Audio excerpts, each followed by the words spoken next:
제게는 오랫동안 믿음의 동력자로 지낸 이들이 있습니다. 그들과 어울리고 또 그들의 형편을 나누고 또 그들의 기도 제목을 듣습니다. 그리고 저는 집에 돌아와서는 그들에게 들었던 이야기들을 다시금 돌이키며 기도를 하고는 하는데요. 그런데 기도를 할 때에 이런 생각이 드는 겁니다. 내가 기도를 하고 있음에도 불구하고 이런 생각을 하는데 내가 저 사람에게 도움을 줄 수 있는 게 너무 없구나, 이런 생각이 드는 겁니다. 내가 가진 무엇으로 그 사람을 돕고 싶은 마음들이 있는데, 그런데 내가 가진 것으로 내가 가진 것들, 그것들 정말 저 사람에게 도움이 될 수 있을까, 그런 생각이 들 때가 너무나 많은 것이죠. 도움을 줄 수 있는 게 너무 없구나. 그냥 두 손을 모으고 입을 읊조리는 것밖에는 할 수가 없구나. 그런 생각이 들었습니다. 그런 생각이 들고 나서 제가 어떻게 했을까요? 그런 생각이 들고 나서 제가 어떻게 했을까요? 저는 그런 생각이 들고 나서 더 기도했습니다. 더 기도했습니다. 뭐라고 기도하냐면, 하나님 제발 은혜 주십시오. 하나님 제발 저 친구에게, 저 사람에게, 저분에게 제발 역사하여 주시옵소서. 하나님을 더 찾을 수밖에 없더라고요. 이렇게 기도하며 하나님을 의지할 수 있다는 것, 그것이 참으로 감사했고, 그리고 나도 그들도 하나님의 은혜 안에 있다라고 하는 것이 진정으로 감동이 되었습니다. 여러분, 이렇게 하나님과 하나님 안에서 함께 하시는 분들이 계신지요? 어떠십니까? 하나님 안에서 함께하는 분들이 있으시기를 간절히 소원합니다. 함께함으로 말미암아 하나님의 은혜를 풍성히 경험하시기를 소원합니다. 그래서 하나님께서 주시는 영원한 그 기쁨, 그것 가운데에 행복을 누리시기를 우리 주님의 이름으로 축복합니다. 오늘 본문에서 바울은 빌립보 교인들로 인하여서 감사하고 기뻐하고 있습니다. 우리가 그것들을 한번 알아보며 이를 통하여서도 우리에게 은혜의 시간이 되기를 소원합니다. 먼저 바울은 빌립보 교인들이 복음을 위한 일에 참여하고 있음에 기뻐하고 있음을 우리는 볼 수가 있습니다. 빌립보서를 볼 때마다 새롭게 느껴지는 것은 바울이 이렇게 감수성이 풍부한 사람이었나라고 하는 것인데요. 편지를 쓸 당시에 바울은 감옥에 있었습니다. 그러나 그와 같은 상황 가운데서도 자신의 처지를 생각하고 있지 않았다라고 하는 것을 우리는 본문을 통해서도 읽으면서도 볼 수 있었는데요. 3절을 보십시오. 이 바울은 빌립보 교인들을 생각하고 있었습니다. 자신의 처지를 생각한 것이 아니고 빌립보 교인들을 생각하고 있었습니다. 그리고 그때마다 그는 하나님께 감사했지요. 그리고 거기서 그는 그치지 않았습니다.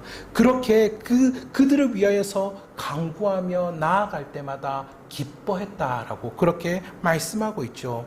이 사람이 감옥에 있는 사람이 맞나라는 그런 생각이 듭니다. 하지만 이 바울은 자신의 처지에 대한 그 생각에 빠져있지 않고 오히려 빌립보 교인들의 그 아름다운 모습에 감동하고 있다라고 하는 것을 확인해 볼 수가 있는데요.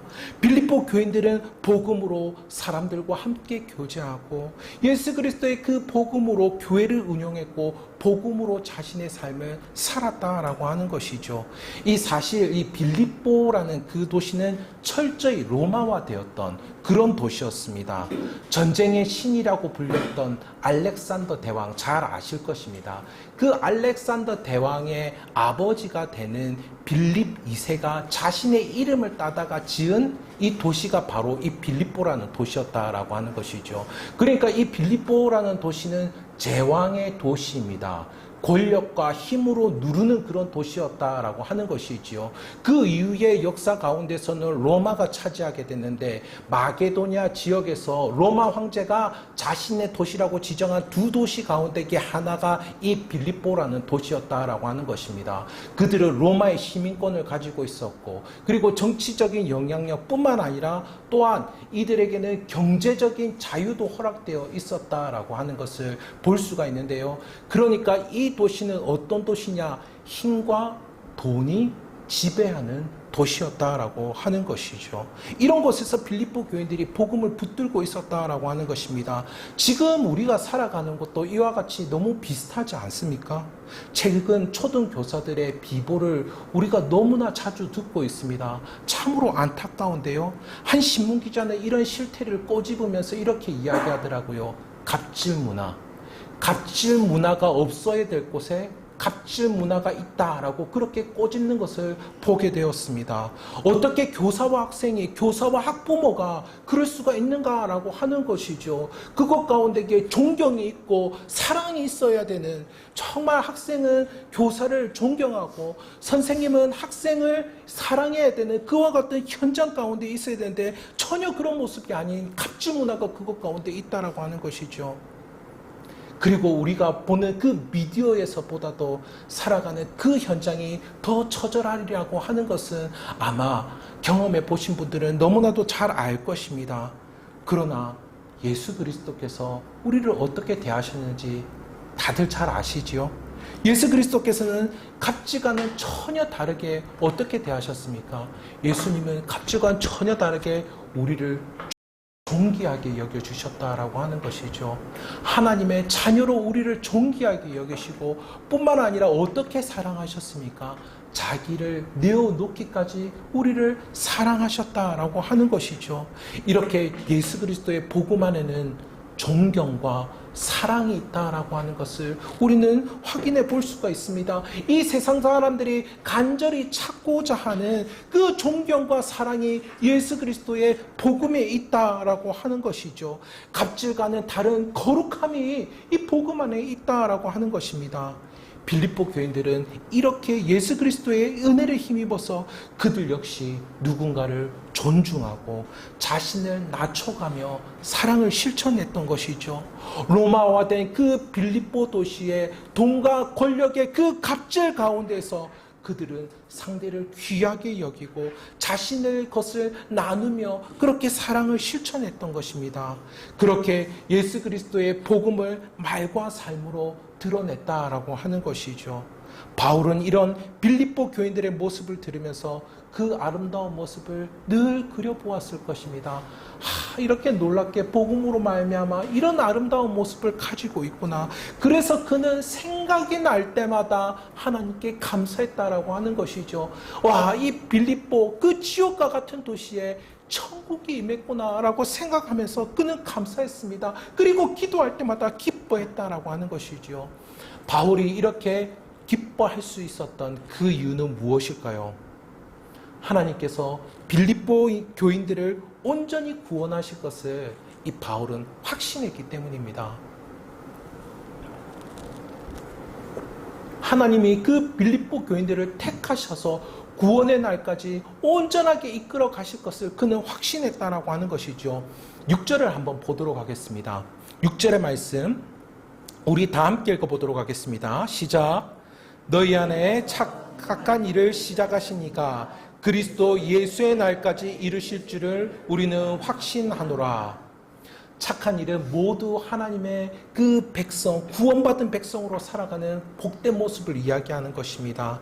그들은 하나님을 사랑했습니다. 그리고 그리스도의 겸손을 따라 사람을 섬겼던 것이죠. 또한 그들은 거룩함을 사모했습니다. 이 모든 것들은 어디서 시작되었느냐면은 하나님께서 그들의 영혼 안에서 시작하셨다라는 것입니다. 하나님께서 그들의 영혼 안에서 시작하신 것입니다. 이것들은 그들이 꿈꾸고 그들이 추구하며 그들이 바라던 것이 아니다라고 하는 것이죠. 그들이 계획하고 그들이 할 수 있었던 그 일들이 아니다라고 하는 것입니다. 오직 하나님께서 그들 안에 시작하신 일이다라고 하는 것이죠. 이를 잘 표현한 책이 있는데요. 그것이 어떤 책이냐면은 헨리 스카우걸 목사님의 인간의 영혼 안에 있는 하나님의 생명이 있다라는 그러한 책입니다. 인간의 영혼 안에 있는 하나님의 생명, 사람의 마음먹음, 사람의 다짐, 사람의 신념, 그 이상으로 인간의 영혼 안에 하나님의 생명이 역사하고 있다라고 하는 것이죠. 그리고 이 책에는 이런 글귀가 있습니다. 한 영혼의 가치는 그 사랑하는 대상에 따라 달라진다. 그 사랑하는 대상을 보면 알 수 있다라고 이야기합니다. 한 영혼의 가치가 그렇게 결정된다라고 하는 것이죠. 사랑하게 되면 어떻게 되나요? 사랑하게 되면은 몸과 마음과 나의 모든 에너지를 거기다 다 쏟게 되죠. 사랑하는 대상에게 그 모든 것을 다 쏟게 됩니다. 그렇다면은 내가 무엇을 사랑하느냐에 따라 나의 됨됨이가 결정될 수밖에 없겠죠. 그렇죠. 내가 모든 것을 다 쏟는데 그거에 따라 내가 결정될 수밖에 없는 것입니다. 내가 돈을 사랑하면 어떻게 되겠습니까? 내가 돈을 구하는데 모든 에너지를 다 드린다라고 한다면 나는 수준노가 될 수밖에 없을 것입니다. 내가 권력을 위해서 모든 수단과 방법을 가리지 아니하고 그것을 얻고자 한다면 어떻게 되겠습니까? 독재자가 아니면 시정잡배가 될 수밖에 없겠지요. 그러나 하나님을 사랑한다라면 어떻게 될까요? 하나님을 사랑한다라면 이것을 묵상하며 존 파이퍼 목사님이라는 분이 하나님의 기쁨이다라는 그런 책을 썼는데요. 이 존 파이퍼 목사님은 한 영혼 거기에다가 하나님을 넣어봅니다. 한 영혼이 최고의 대상이신 하나님을 사랑하는데 그 한 영혼 안에다가 하나님을 넣어봐요. 하나님께서 최고의 대상이신 하나님을 사랑한다라고 했을 때 어떨까라고 하는 그 책이 이 하나님의 기쁨이다라는 책입니다. 하나님이 그분의 사랑과 하나님이 그분의 거룩하심과 그분의 영광스러움을 사랑하는 것이죠. 그것을 보면서 하나님은 기뻐하는 것입니다. 오늘 예배 오시기 전에 혹시 거울을 보고 오셨습니까? 어떠십니까? 예. 저는 거울을 보고 또 보고 계속 보게 되었는데 그래도 지금도 땀이 나고 있지요. 혹여 자신의 모습을 보고 감탄하신 분이 계십니까? 어떻습니까? 자신의 모습을 보고 감탄하시는 분이 계십니까? 그런데 하나님은 하나님 자신을 보고 감탄하신 것입니다. 하나님 자신을 보고 기뻐하시는 거예요. 하나님께서는 하나님의 그 사랑, 하나님의 영광, 하나님의 거룩하신, 하나님 되심을 보면서 너무나 기뻐하셨다라고 하는 것이죠. 그렇다면 우리가 이 하나님을 사랑하게 된다면 하나님도 기뻐하시는 하나님, 하나님도 만족하시는 하나님, 하나님도 그 흡족해 하시는 그 하나님을 우리가 사랑하게 된다면 어떻게 될까요? 우리의 영혼이 그 하나님을 사랑하게 된다면 우리의 영혼도 그 하나님의 가치로 결정이 되겠지요. 하나님을 사랑한다면 우리의 영혼의 가치는 정말 무한한 것이 될 것입니다. 우리의 영혼은 정말 위대한 것이 될 것이고 참으로 영광스러운 것이 될 것입니다. 그 영혼 안에 하나님의 사랑과 하나님의 영광과 하나님의 거룩하심, 이 모든 하나님의 생명이 그의 안에 살아 숨쉬게 될 줄 믿습니다. 그렇다면 언제까지 우리가 이렇게 살아갈 수 있을까요? 우리는 언제까지 이 하나님의 그 놀라운 은혜 가운데 살아갈 수 있게 될까요? 이 일의 마지막은 그리스도 예수의 날에 다다를 것이다 라고 그렇게 말씀해 주고 있습니다. 수많은 인생들의 결국은 어떠합니까? 결국은 모두 죽음입니다. 그러나 예수 그리스도께서 다시 오시는 그날 가운데에 그날은 어떤 일이 일어나게 될까요? 그날에는 우리의 눈에 눈물이 닦여지게 될 것입니다.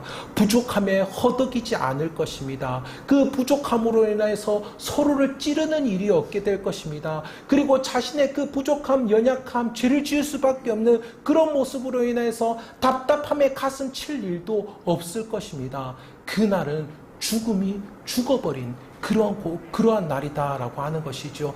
그 날에 이르기까지 하나님께서는 빌립보 교인들을 이끌어 가실 것이다라고 그렇게 말씀해 주고 있는 것입니다. 바울은 이 사실에 대해 그는 확신을 하지 않을 수가 없었던 것이죠.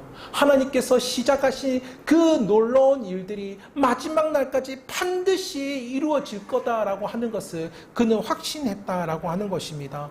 하나님께서 그들에게 생명을 주시고 마지막 날까지 이끄신다라고 하는 것을 그는 확신 가운데 있었다라고 하는 것이죠. 여러분, 하나님께서 한번 시작하신 일을 끝맺지 못한다라고 하면은 어떨까요? 하나님께서 한번 시작하신 일을 끝맺지 못한다라고 하면은 이건 하나님에게 정말 불명예스러운 일입니다. 하나님 완전하신 분인데 결단하시고 계획하시고 시작하신 일을 끝맺지 못한다? 이거는 너무나도 불명예스러운 일입니다. 이것은 온 지옥에서 조롱을 받을 만한 그러한 일이다라고 하는 것이죠. 그러니까 결단코 하나님은 이런 일들을 버리시지 않으시는 분이십니다. 그리고 그리스도께서는 어떠하셨습니까? 그리스도께서는 이 빌립보 교인들의 죄를 모두 다 짊어지시고 십자가의 그 모든 형벌을 다 당하셨다라고 하는 것이죠. 그런데 어떻게 또다시 빌립보 교인들을 정죄하며 그들의 지역의 문 앞에서 그들을 밀어버릴 수가 있겠습니까? 그런 일은 도무지 일어날 수가 없다라고 하는 것입니다. 뿐만 아니라 어떠합니까? 그리스도와 빌립보 교인들은 교회로 하나 되었다라고 하는 것이죠. 그리스도께서 머리이시며 이 빌립보 교인들은 그의 손과 발, 그 지체가 되는 모습 가운데 있다라고 하는 것입니다. 그렇다라고 한다라면은 어떻게 이 손과 발이 떨어져 나가는 그 일들을 하나님께서 가만히 놔둘 수가 있겠습니까? 그런 일은 결코 일어나지 못한다라고 하는 것이죠. 하나님은 그들이 온전히 구원의 날에 이르기까지 갈 것이다라는 것을 확신하고 있었다라고 하는 것입니다. 하나님은 반드시 자신이 시작한 일을 이루고야 마시는 하나님이십니다. 그들의 구원을 완성하시고야 마시는 그런 하나님이시다라고 하는 것이죠. 그래서 바울은 그리스도의 심장으로 빌립보 교인들을 사랑하며 그들을 위해서 기도했습니다. 바울은 빌립보 교인들을 위해서 오랫동안 사역하지 못한 것으로 알려져 있습니다. 한 석 달에서 석 달 반 정도 그렇게 했다라고 하는 것이죠. 그래서 그들은 믿음의 시험 가운데 쉽게 넘어질 수도 있었을 것입니다. 또한 바울의 그 감옥에 갇힌 상황들을 들으면서 그들은 비관할 수도 있었을 것이에요. 이렇게 어린 신앙의 모습으로 남아 있었을 것입니다. 그러나 바울은 이들이 비록 어리다 할지라도 그들이 하나님의 그 붙잡힌 법 가운데에 마지막 날까지 구원으로 인도함을 받을 것이라는 그 확신 가운데에 기도하고 있다라고 하는 것이죠. 9절부터 11절까지 제가 쉬운 성경으로 한번 읽어드리겠습니다. 쉬운 성경을 읽어드릴 때 한번 귀로 들으시기 바랍니다. 여러분을 위해 기도합니다. 여러분의 사랑이 나날이 커지고 그 사랑으로 더 풍성한 지식과 통찰력을 갖게 되기를 기도합니다. 선함과 악함을 분별하여 선한 것을 선택할 줄 알게 되어서 그리스도께서 오시는 날에 깨끗하고 흠없는 모습으로 서게 되기를 기도합니다. 또한 예수 그리스도께서 인정하시는 의의 열매로 하나님께 영광과 찬송을 올려드릴 수 있기를 기도합니다. 여러분 잘 아시겠지만은 사람은 정말 하나님을 닮았습니다. 사람은 하나님을 닮았습니다. 하나님이 자신을 위하시지 아니하고 하나님이 우리를 위하시지요. 그렇죠? 그것처럼 우리도 다른 사람을 위하는 것이 오히려 더 편하고 더 잘 되는 것들을 보게 됩니다. 본성상 우리는 우리 자신을 위하는 것이 더 쉽습니다. 본성상 우리는 우리 자신을 위해서 살아가는 것, 그게 익숙하다라고 느껴집니다. 그런데 우리 자신을 위해서 살면은 어떠합니까? 일이 잘 안 되는 것 같고, 막 욕심 가운데 넘어지는 것 같고, 막 조바심도 나고, 막 욕심도 생기고 야욕까지도 들게 되는 그런 모습으로 일을 그르칠 때가 우리는 너무나 많다라고 하는 것이죠. 하지만은 자기를 위해서 뭔가 이렇게 하기보다는 또 다른 사람을 위해서 할 때는 다르다라고 하는 것이죠. 기도도 마찬가지인 것 같습니다. 저도 제 자신을 위해서 기도하는 것보다 다른 사람을 위해서 기도할 때 더 편하더라고요. 저를 위해서 이렇게 기도를 하게 되면은 저는 생각이 많고 또 욕심이 많은 사람인지라 어떠냐면은 이게 진짜 욕심으로 구하는 건지 아닌지 잘 모를 때도 너무 많습니다. 그러면서 또 생각을 하게 되는 것이죠. 욕심인가 아닌가 막 이런 생각을 온갖 생각을 다 하게 됩니다. 그런 생각을 하다가 기도를 못한다라고 하는 것이죠. 그런데 다른 사람을 위해서 기도를 하게 될 때는 어떠냐면은 다른 사람을 위해서 기도할 때는 막 욕심을 내서 기도합니다. 그 사람을 위해서 모든 욕심을 다해서 기도합니다.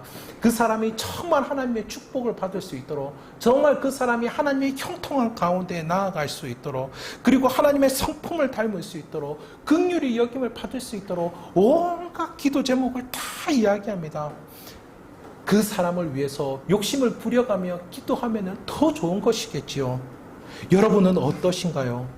바울은 지금 빌립보 교인들을 위하여서 이 최상의 성품이, 사랑이 완성되어지기를 욕심을 다하여서 기도하고 있다라고 하는 것입니다. 그 역시 이 기도를 통하여서 하나님을 빼다가 박은 모습을 보여주고 있다라고 하는 것이죠. 그에게 바울은 기쁨 가운데 그들을 위해서 기도했다라고 하는 것입니다. 오늘 말씀을 통해 몇 가지 적용해 보도록 하겠습니다. 먼저 서로를 복음 안에서 바라볼 수 있기를 바랍니다. 빌립보 교인들이 당시 그 로마 문화의 관점으로 바울을 바라봤다면 어땠을까요? 또 바울이 이전에 이 유대인의 관습으로 이 빌립보 교인들을 바라봤다면 어땠을까요? 아마 서로를 멸시하고 엄청난 무관심 가운데 지냈을 것입니다. 그런데요, 반면 한 영혼이 변하고 성장하는 그러한 모습을 경험하신 분들도 계실 것입니다. 내 옆에 있는 사람들이 그렇게 성장하고 변하고 하나님을 더 사랑하게 되고 다른 사람을 섬기게 되는 그런 모습을 보신 분들이 계실 것입니다. 그를 기꺼이 받아들이고 그를 위해서 기도하고 그와 말씀을 나누는 것 가운데에 그가 날마다 새로워져감을 보신 분들이 계실 것입니다. 이 모든 것들은 우리 주님의 십자가 은혜와 그 부활의 능력 때문이지요. 이론상의 복음이 아닙니다. 그냥 아는 복음이 아니기를 바랍니다. 우리 서로 안에 역사하시는 그 복음의 능력을 기대하시기를 바랍니다. 그래야 할 때 하나님의 사랑으로, 하나님의 기쁨으로 함께하게 될 줄 믿습니다. 또한 하나님의 착한 일을 이루기 위하여서 최선을 다하시기를 바랍니다. 아니, 하나님께서 이루신다라고 한다라면은 굳이 우리가 해야 될 일이 없지 않습니까? 이런 건 단순히 원리에 지나지 않는 내용이죠. 만약 어떤 사람이 자신의 앞날에 일어날 일이 확실히 일어날 것이다 라고 보장을 받고 그가 그 일들에 확신을 한다라고 한다라면은 그가 가만히 있을 수가 있겠습니까? 그가 집안에 누워서 뒹굴뒹굴 할 수가 있겠습니까? 여러분, 이루어질 것이 약속되고 보장되어 있기 때문에 우리는 기도에도 열심을 낼 수가 있는 것이죠. 바울 역시 같은 빌립보서 2장 12절에서 너희의 구원을 이루라 라고 그렇게 말씀하고 있습니다. 우리의 의지를 드리라 라고 그렇게 이야기하시죠. 약속에 신실하신 하나님께서 이루시고자 확신을 한다라면은 우리가 해야 할 일은 분명합니다. 우리는 그 일에 힘써야 한다라고 하는 것이죠. 우리의 영혼 안에 살아 숨쉬는 하나님의 생명으로 말미암아 하나님을 더 사랑할 수 있게 되기를 간절히 소원합니다. 우리의 중심을 벗어버리고 또 다른 사람과 함께하기를 기뻐하며 그를 섬길 수 있는 우리들이 되기를 소원합니다. 뿐만 아니라 우리 하나님을 닮아서 더욱더 거룩해져가는 우리들이 되기를 간절히 소원합니다. 이렇게 착한 일에 구원을 이루는 일에 힘을 쏟으시기를 간절히 소원합니다. 마지막입니다. 그리고 무엇보다도 우리 주 예수 그리스도와 함께 한 걸음씩 걸어가시기를 바랍니다. 이 시대는 회의주의 시대라고 합니다. 어떤 분은 표현하기로는 의심을 의심하는 시대다라고 그렇게 이야기합니다. 도무지 믿을 만한 게 하나도 없다라고 하는 것이죠. 코로나 이전에 가나안 성도가 23%였다라고 합니다. 우리나라에. 그리고 서방은 69%였다라고 이야기하더라고요. 그런데 코로나 이후에는 그 수치를 셀 수가 없을 정도로 많다라는 그 이야기를 들었습니다. 그런데 그 이유를 대부분 들어보니 많은 이들이 고통의 문제로 인하여서 하나님과 멀어지게 된다라는 그런 이야기들을 듣게 되었습니다. 저 멀리 어딘가에 일어나는 그 재난의 상황을 듣고서 선하신 하나님께서 어디 계실까? 많은 이들이 물어보지요. 그런데 그런 질문을 하기도 잠시에 그런 질문을 하기에 그 여유를 가지려고 하던 그 잠시에도 고통이 우리에게 다가오는 순간이 있다라고 하는 것입니다. 그때 우리의 삶 가운데 문제가 되는 것이죠. 고통을 줄여주겠다. 고통을 없애주겠다. 고통을 잊어버리게 해주겠다. 이런 말들을 많이 듣습니다. 그러나 하나님은 어떻게 하셨습니까? 하나님은 어떻게 하셨습니까? 고통에 씨름하는 이 땅 가운데에 그의 아들 예수 그리스도를 보내주셨다라고 하는 것이죠. 고통 가운데 이 땅에 예수님을 보내주셨다라고 하는 것입니다. 진정으로 우리의 고통 가운데에 함께 하실 수 있는 분, 그분은 오직 예수 그리스도 한 분밖에 없는 줄을 믿습니다. 그리하기에 예수님과 함께 한 걸음씩 믿음의 걸음을 떼시기를 바랍니다. 예수님을 의지하여 하나님께 마음을 쏟아 놓으시기를 바랍니다. 하나님 앞에 진실하게 나아가시기를 바랍니다. 말씀을 맺도록 하겠습니다. 현대인들은 점점 필수품이 늘어나는 것들을 보게 됩니다. 있어야 평안하고 있어야 기쁠 것 같습니다. 그래서 뭔가를 잃어버리는 것이 참으로 힘듭니다. 직장을 잃어버리는 것, 자기의 일을 잃어버리는 것, 물질을 잃어버리는 것, 이런 것도 참 힘든데 관계를 잃어버리는 것, 건강을 잃어버리는 것, 심지어는 자기 자신을 잃어버리는 그러한 분들도 계시더라고요. 그런 것들이 너무나도 큰 고통으로 느껴집니다. 이런 것들이 우리를 짓누르는 이유는 있어야 할 것이 없다라는 그런 생각 때문이겠지요. 실제로 우리는 살아가면서 이런 것들의 많은 상실을 경험하면서 살아갑니다. 연배가 더 있으신 분들 이 자리에 많으신데 어떻습니까? 하나 둘씩 상실하면서 살아가게 되죠. 하지만 이런 것들이 하나 둘씩 사라져가도 우리에게 남아 계시는 분이 계십니다. 영원토록 우리와 함께 하시는 하나님이 계십니다. 많은 것들을 상실하기 전에, 공고한 날이 이르기 전에 하나님을 찾으시기를 바랍니다. 그것이 우리의 생명이요 우리의 기쁨이 될 줄 믿습니다. 그리고 이렇게 하나님 안에 함께하는 이들이 있기를 소원합니다. 그래야 할 때 우리 안에 역사하시는 하나님의 큰 기쁨이 우리와 함께하게 될 줄 믿습니다. 이 은혜를 경험하시는 복된 성도님들 되시기를 주님의 이름으로 축복합니다.